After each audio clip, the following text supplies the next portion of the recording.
Welcome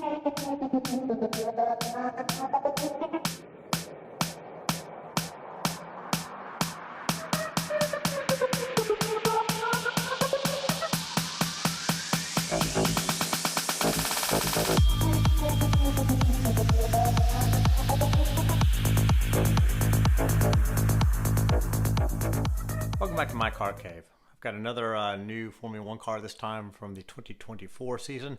This is a Looksmart version of the Ferrari from the Miami Grand Prix. So this is the SF-24 from the Miami Grand Prix, driven by Charles Leclerc. Nothing particularly special about this box. It's typical Looksmart. So let's go ahead and get it out of the box and take a look at the car. Okay, now we got it out of the box. Let's go ahead and talk about the car, the race history.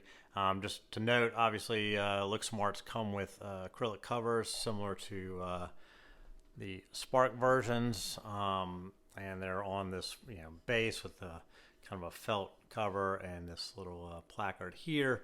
But you can see this is clearly the same base they use for the Sparks. So, anyways, before we look at the model in detail, let's go ahead and talk a little bit about the race history. This is the special livery for the Miami Grand Prix in 2024. Charles Leclerc finished third. He qualified second. He qualified second in the sprint race, finished second in the sprint race. He qualified second in the regular race, finished third behind Max Verstappen and Lando Norris.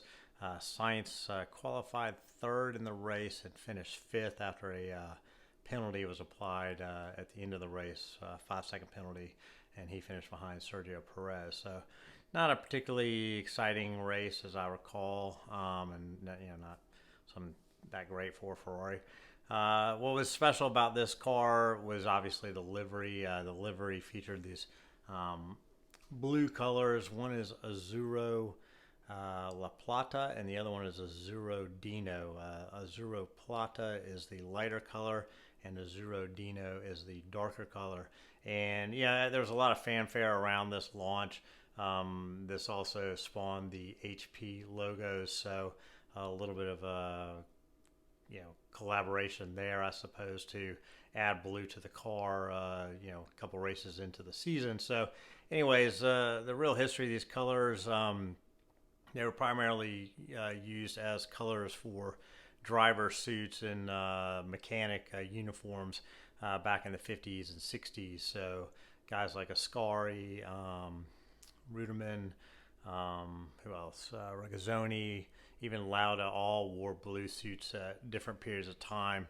I think the Azzurro La Plata is pretty close, if not the Argentinian racing color. So I think a lot of this, and they had a lot of discussion about a nod to the NART racing program. It was usually a white car with a dark blue stripe. These colors actually do not relate to that, and that was a lot of the speculation when they announced this livery. And so I was actually kind of surprised that really it's more related to the light blue shirts and drivers driver suits from the 50s and 60s more than the North American racing team colors. So that's a bit about the history of the color scheme for that particular race. They went on to make another special livery for Miami in 2025. That really is more of an HP nod than any kind of historical nod to past colors. So let's go ahead and I'm going to take it off the base, and then we'll go ahead and look at it up close. Okay, let's go ahead and look at this model up close. This is, the Miami Grand Prix version. It's a Looksmart. I already have a Looksmart that I did a review on, the Ali Behrman car from, I think, the Saudi Arabian Grand Prix.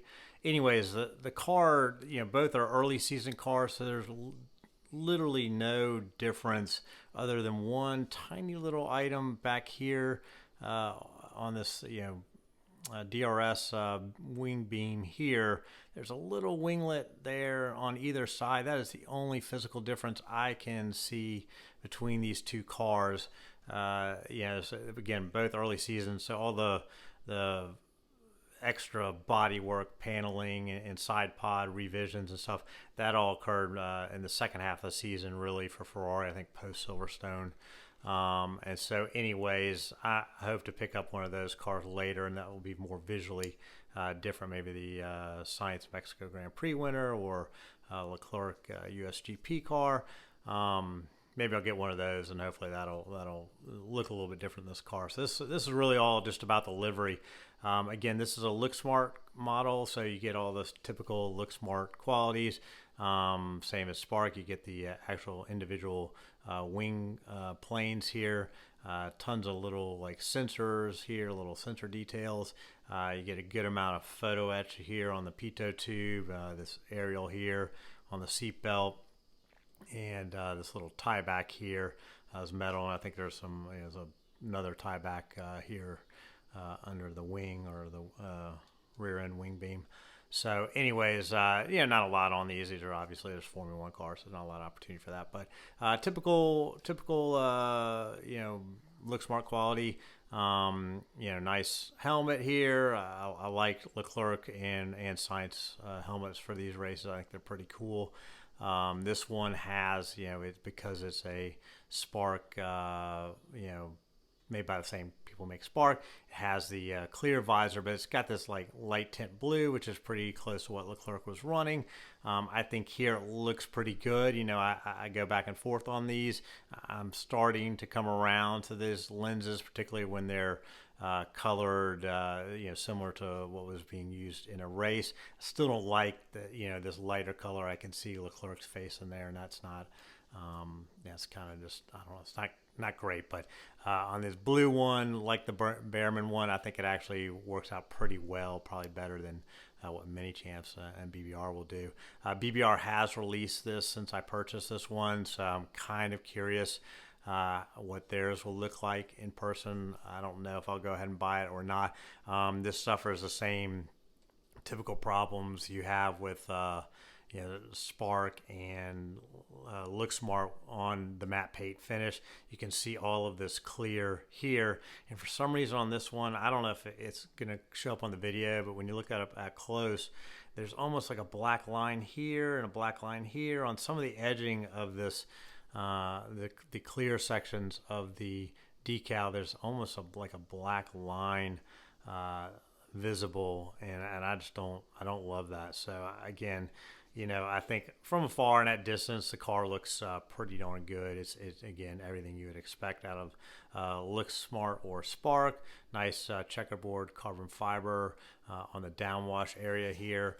You get some checkerboard carbon fiber there, as well as some striations and more checkerboarding. So lots of different carbon fiber decal types there. This is better than, say, the Norris car, the McLaren Chrome one that I reviewed recently, where I didn't think the Spark effort on the carbon fiber was particularly good.